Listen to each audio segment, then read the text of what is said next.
Alright, we're back. There's a few changes since the last two videos I made. I posted those videos and got some feedback. And one of the main things that has changed is this map. As you can see, instead of having most of the map unexplored area represented by black areas, it's now much more like the original game where unexplored areas and just the map background is beige, and then as you explore you uncover the walls, which are brown. And I also added the legend there in the bottom right, so not only does it match the original game a lot better now, it's also easier to figure out where you've been and where you haven't been. The other major change I made was, see this dead headless here. If I stand over it, it says, "You see a dead headless" up there in the top left, the darker green color. The original game had these messages. They would actually keep a log of every message you get, and it would just flood your screen. Well, it would flood the messages window with these messages about all these dead monsters you're seeing. The important thing that this does is it tells you the names of the monsters, because some of them, there's no other way to get the official names of the monsters other than from those messages. So that's why it was important to add this into this port. So if you're ever wondering what the name of some monster is, you can just stand over its dead body and it'll show up there. Alright, so now we've got our yellow crystal. We're ready to go into lock and load. Right away we've got a choice of which direction to go. I always go this way first because it leads to a dead end, but it's a dead end worth exploring, as you'll see. And this level is still mostly filled with headlesses, so I'm still using my knife. Okay, and there's a pistol right here, so if we pick that up, it says we got a pistol. What's really happening is, since we already have a pistol, it just added a pistol magazine to my inventory. In the original game, you would have gotten a second pistol, and if you look inside it, there would have been a half-used magazine inside. But this engine has no concept of adding a half-used magazine to your inventory. So picking up a pistol when you already have one and picking up one of these magazines, basically the same thing. You just get a full clip added.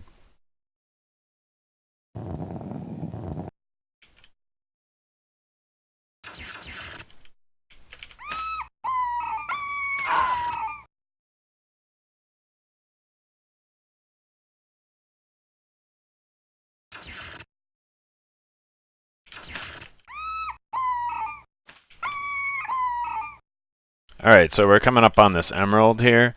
Watch what happens to my health when I pick this up. Okay, so it said my max health was 6 before, now it's 8.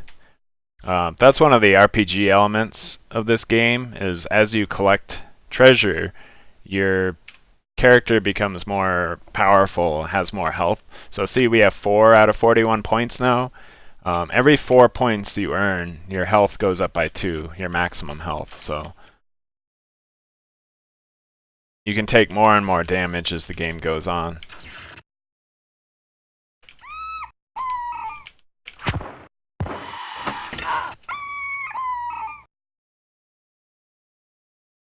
Alright, so we're at this dead body.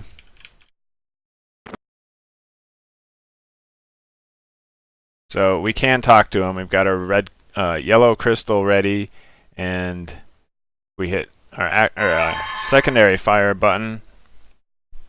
It does this. You can see up in the top left, he says, "I'm cold, so cold."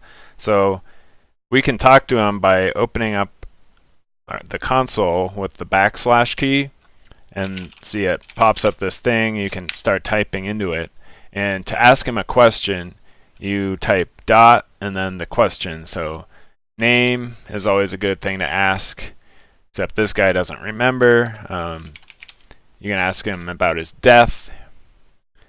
And usually with most bodies, they'd have something interesting to say, and you could start asking follow-up questions. This guy really has nothing to say. Pretty much everything he says is that he's cold. He's just complaining. So probably the least interesting dead person in the game, and of course it's the first one you run into, most likely, unless you went and talked to the guy on the ground floor or went the other direction. But so that was our dead end. We got some ammo. Actually, I don't think I looted. Need to go back and loot the body. I keep forgetting whenever I talk to these guys.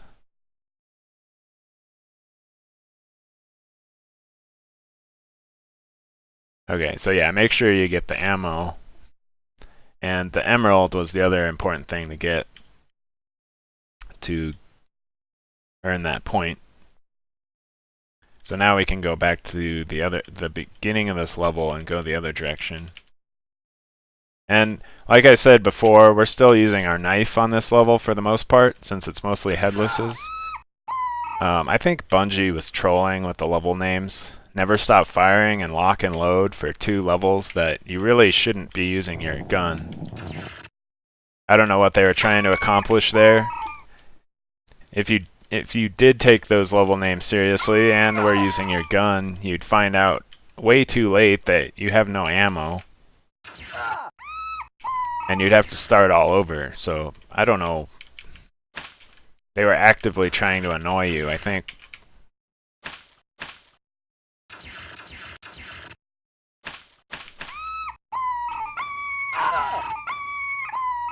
And I'm gonna back up and rest here.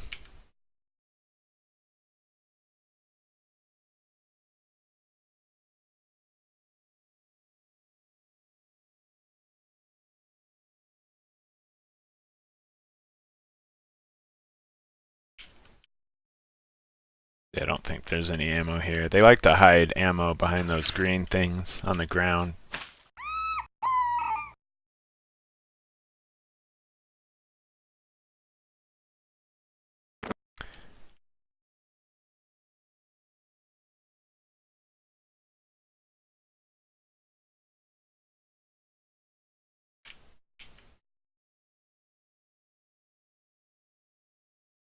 This hallway is a good example of a difference in the original game with monster activation. In the original game, 3 of these headlesses would activate just by stepping into this hallway. In this engine, only 2 of them do. And there's the 3rd one if you get close enough. I tried to figure out the exact activation rules from the original, but as soon as I would pick a situation, try to figure out, okay, when I get this close to the monster, it activates, do I have a straight line distance with them? Are they around a corner?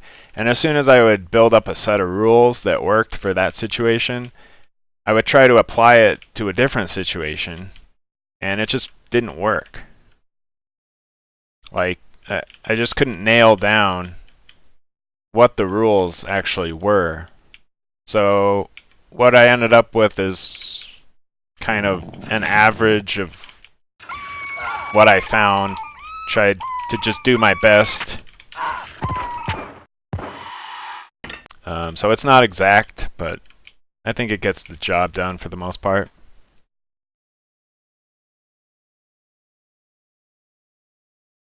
Something I haven't talked about is the way damage works in this game. So notice this headless here. I just shot him twice and he died. The closer you are, the more damage you do. So if I get up to point blank range and shoot, it just takes 1 bullet to kill the headless in that case. So that's another important way to conserve ammo, is get close to the monsters when you shoot, and then you'll have to use fewer bullets because you'll be doing more damage. Alright, so we're at another dead body here. Let's loot him before I forget again. Just ammo again.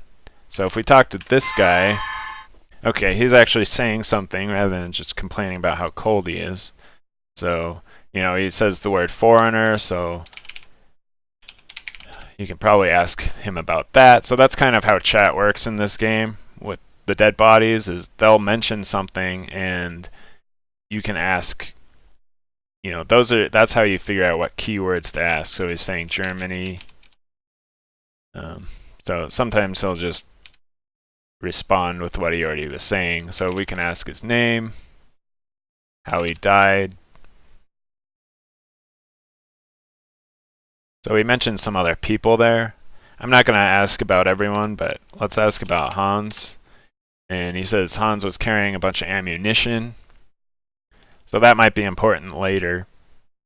Again, I'm not going to ask about every topic that these guys have to say. I would encourage you to do so in your gameplay or playthrough if you haven't, because it is actually pretty interesting.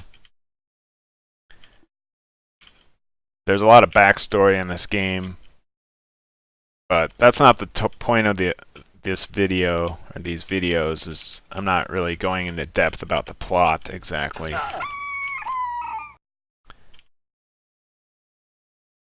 But it does kind of stand apart from other FPSs in this era, just having a plot at all. So it is pretty neat that you can talk to these guys and get some background information.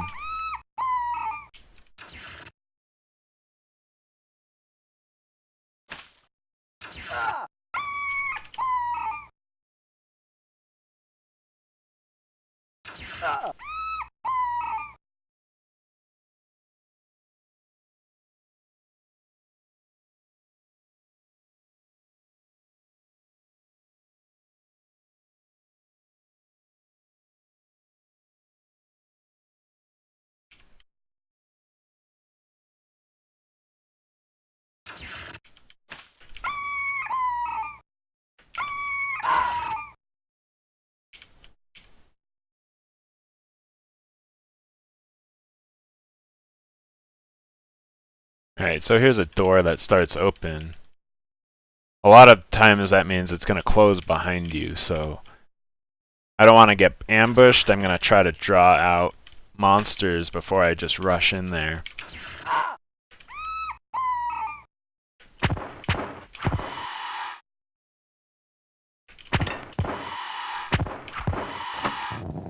And yep, sure enough, it closed behind me.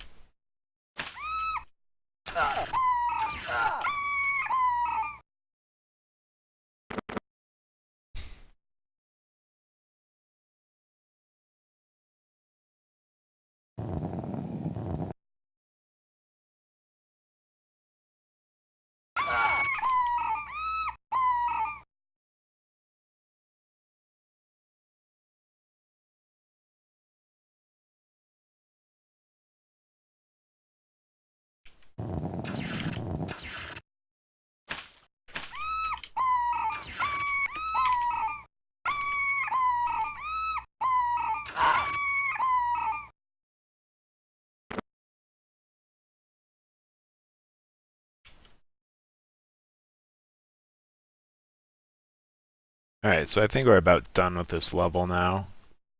The new map, you can easily tell everywhere you've been.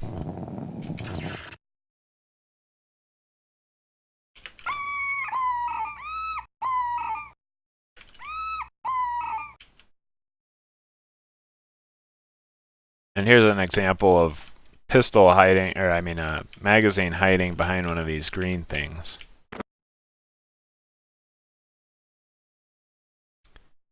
And that's it for this level.